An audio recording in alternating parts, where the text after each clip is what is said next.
guys, we are in Paris, and just over there you can see the Eiffel Tower, and there's these absolutely gorgeous lamp stands, and some amazing architecture all around us as well.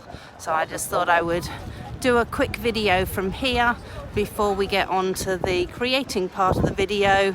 That sadly is not actually real, it's a painting kind of thing of it, but the buildings are real. We've just been to the Louvre, just the outside of it to see it, and there we go, we're back to the beginning, and I will leave you guys to watch my video. Okay, bye.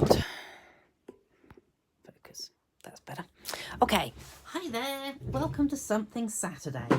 So, last time I was at the Bendigo Crafter live show, there's a lady called Bev Anderson who's actually a close to my heart consultant, and she gave me a kit to create this card, which I thought was kind of cool. So I thought maybe I could have a go at making it with some of our Stampin' Up! Products.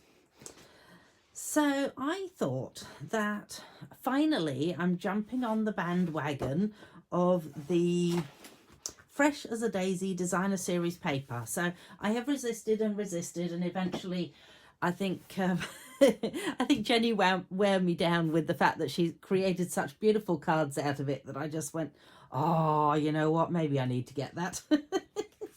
So here we go. These are the papers. We've got this rather lovely one with the garden green in the background. The other sides are fabulous. They're just great for generals, really. So there's that one, and then there's this little one with daisies on it with some blue on the other side. I don't know whether it's boho blue or it could be azure blue. I know azure is meant to be in it. Oh gosh, I've got something in my eye. Excellent. Some more daisies, they're very beautiful. And that one, funny that, I think it's called shouldn't really be surprised that it's called that there's so many daisies in it, seeing as it's called Fresh as a Daisy, really, should I? I love this one. I just think that's so much my colours, and the back of it, I love the back of it too. So, and then this one is really cool because you can cut this up into all these different sections, and obviously you can use them in different ways. So I'm just wondering what I did with, oh no, it's over there. That's all right. So you'll notice this one here from maybe last week. I actually showed a box that I did up, and I can't remember if it was last week or the week before, and I actually put that on top of the box because I thought it was rather nice, and it makes a nice focal point for the top of the box. That would too, so would that, you know, it's just, and then I could see little things stamped in there. So anyway, let's move that away and down to there, and move in the bits that I have pre-cut. So go me, look at me go, I've pre-cut yet again. However, I do have somewhere a list of what I've pre-cut, so you probably won't be able to see this, but I will put it up on my blog and you will be able to see it there. So you want to take your base card, so you want a normal card, and then you fold back that one and you score it in both, or you flatten it down well so that you end up with that sort of fold. Then you need a couple of pieces for the back of your card. So I've gone with, my back of my card measures 3 3/4 by 5.5 inches. And then the top layer I've got 3.5 by 5.25. So I've actually just made it 1/4 inch smaller on both sides. And I actually do have a glue mat today. Woohoo, go me.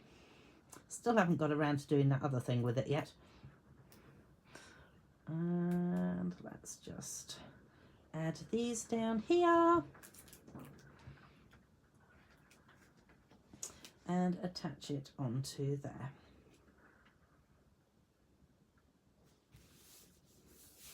kind of feel like that's upside down. Probably because it could be upside down. All right, then this can actually sit straight onto my base card. And I wonder if that's the postie. Ooh, wonder if there's any Stampin' Up stuff for me today. I suspect not. Would be nice. And there we go. So that sits nicely onto the background there. Then I have a couple of pieces to go onto these ones. Oh, gee, I hope I got that the right way around, because I had cut these. Oh, look at that. Yes. Yay. So I cut them so that they were concurrent. And we'll go in order. So these two pieces are exactly the same, and they are this one here, 5.5 inches again, and then 1 3/4 across. And we are just going to go ahead and stick this piece on, which this piece here is then 1/4 inch smaller, so it's 1.5 inches by 5.25 inches. Let's just add my glue.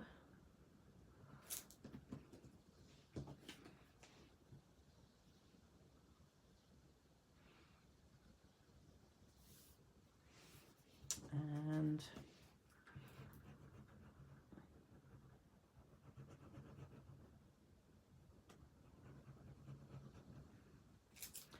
there's that one. Let's put that piece in place. Yep, that looks all right. And the same on this one. So obviously this one is exactly the same size as well.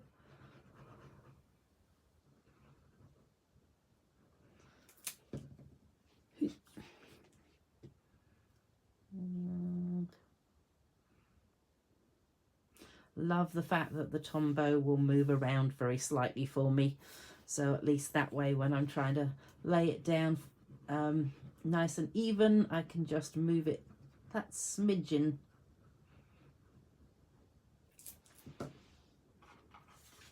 But equally, you don't want to overload the Tombow, because doing that, it takes forever to dry, and then it really does move around quite a bit. Right, so that's pretty. I do like this garden green colour. I've always quite liked it, but I don't use it as often anymore.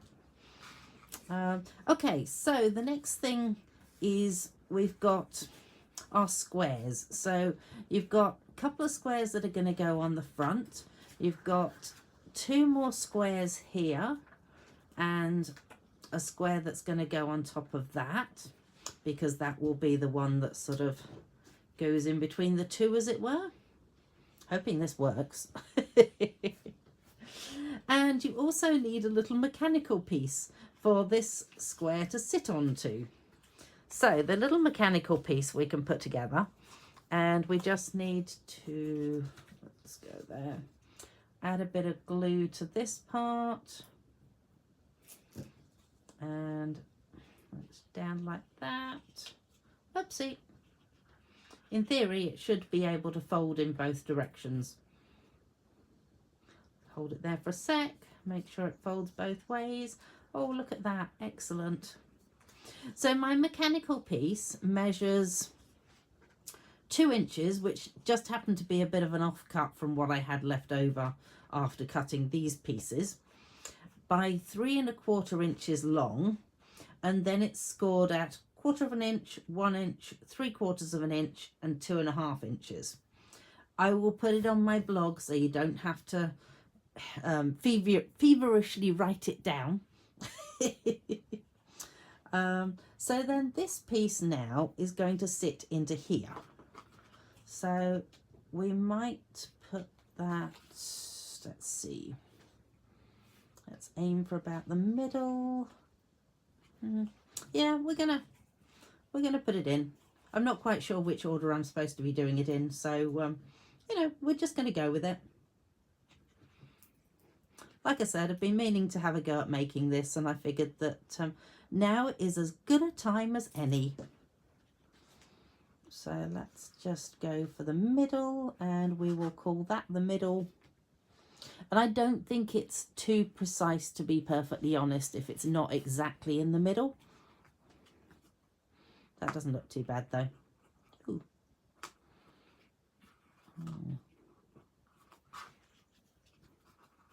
Obviously you do need to open it up and make sure that it's gone right into there. So if you make sure you use Tombow to do it, is all I can say, because if you want to reopen it again, it's going to need to move very slightly so that it will open properly. Excellent. That is looking good. Right, we might just add these little squares onto these ones.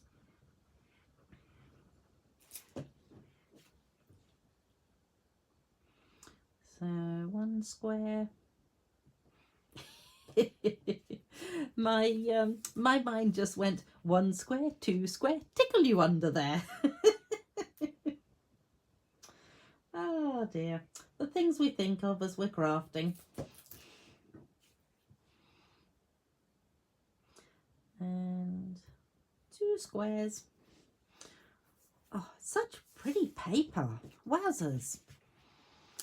And right, I was kind of hoping that this was going to sit nicely on here, and potentially it will do if I can make them look like they're supposed to be the right way up, which feels like that could be the right way up. Wonder if they're supposed to sit on the edge. Wonder if it matters. I'm kind of thinking it's not going to matter. So I'm going to go ahead and I'm going to stick this onto here so that it fits exactly onto there. Right, good, I know what I'm doing. So halfway, because you don't want to be adding glue onto the other side, because obviously that would stick the whole thing down, which you probably don't want to do. So go for, oops, you want the points to go there and there, just like that. And then I want it to look, how do I like that? Yes, I prefer that. Okay, so then we go with my gluing on this little half of it, and again to there, to there.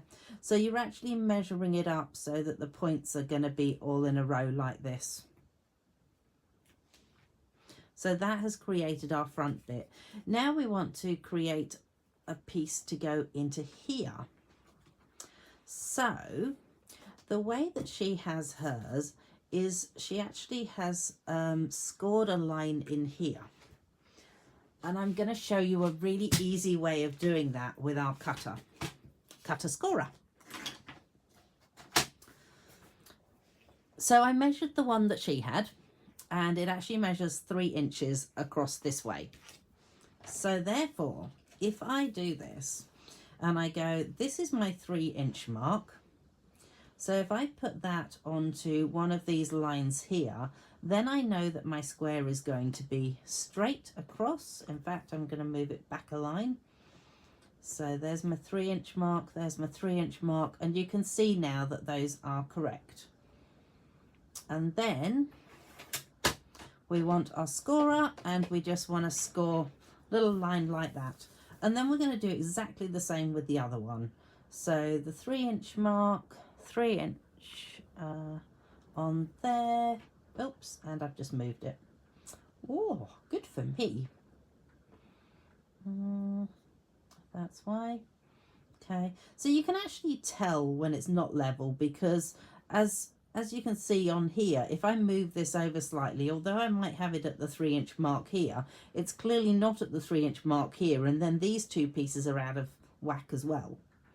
So we'll just redo that, and that's my 3-inch mark. You can see those 2 now work together, and that then gives us 2 pieces that look different.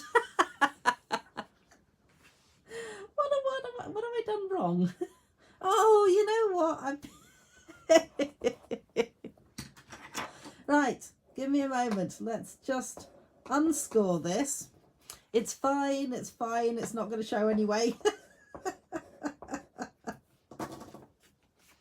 Round 2. Let's go for the 3" and not the 2 3/4 inch, shall we? And there and there. That still doesn't look quite right. That's better. Oh. Okay. Have I still got the 3 inches? Yes. Excellent.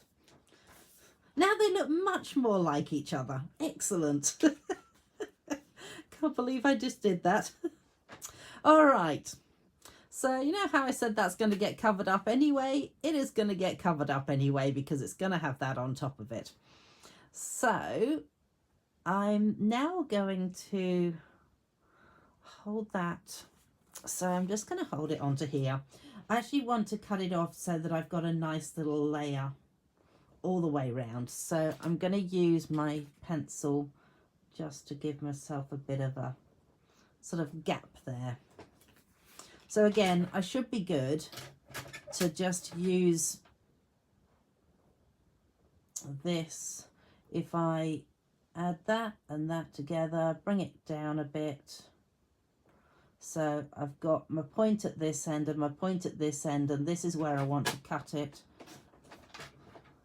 So I'm hoping that now that's going to give me a nice little gap all the way around, which looks pretty good. Yeah, I am happy with that. I didn't think about checking that this was going to be the right way up. Could have been that way up, but that's fine. My daisies are going to get blown in the breeze that direction.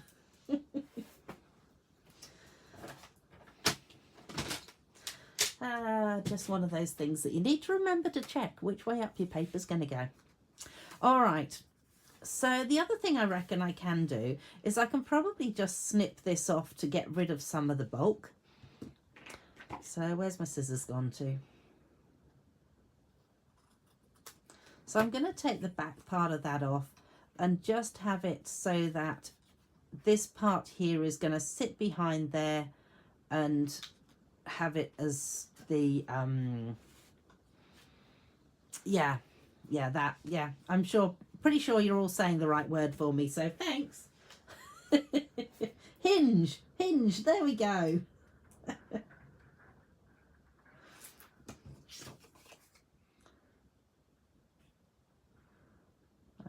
There we go. Let's that together.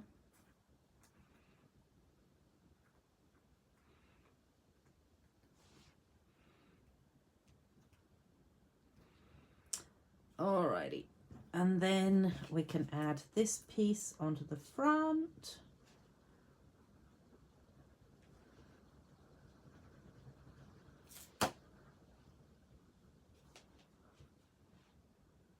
And that covers up my little oopsie, which is a relief.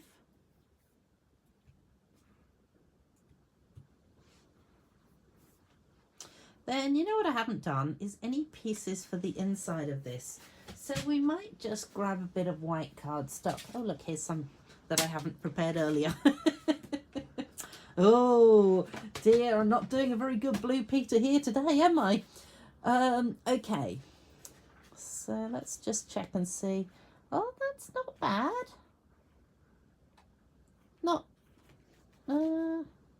It's not quite as in line as hers was, but that's fine. I'm okay with that. I still think it'll look cool.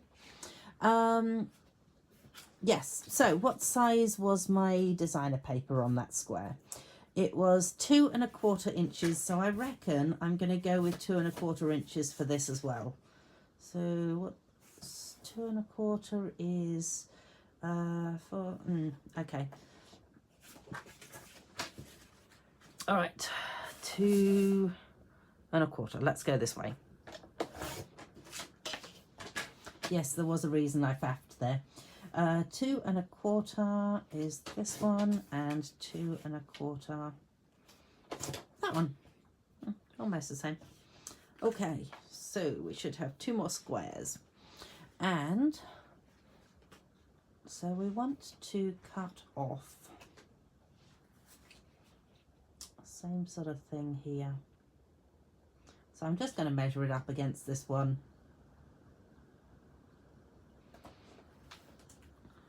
And let's see, what have we got? So, oh, okay, cool. So I could actually cut it to 2 3/4 if I could get it straight. Come on, straighten up. Yep, that's better. Let's just do the same, 2 3/4.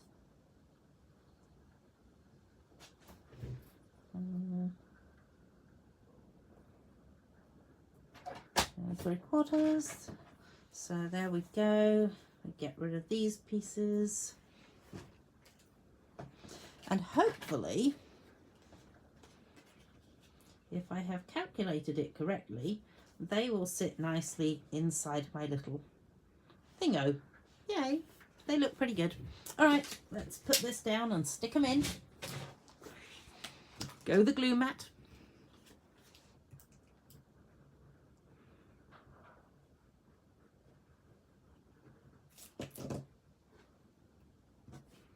Come on, give me.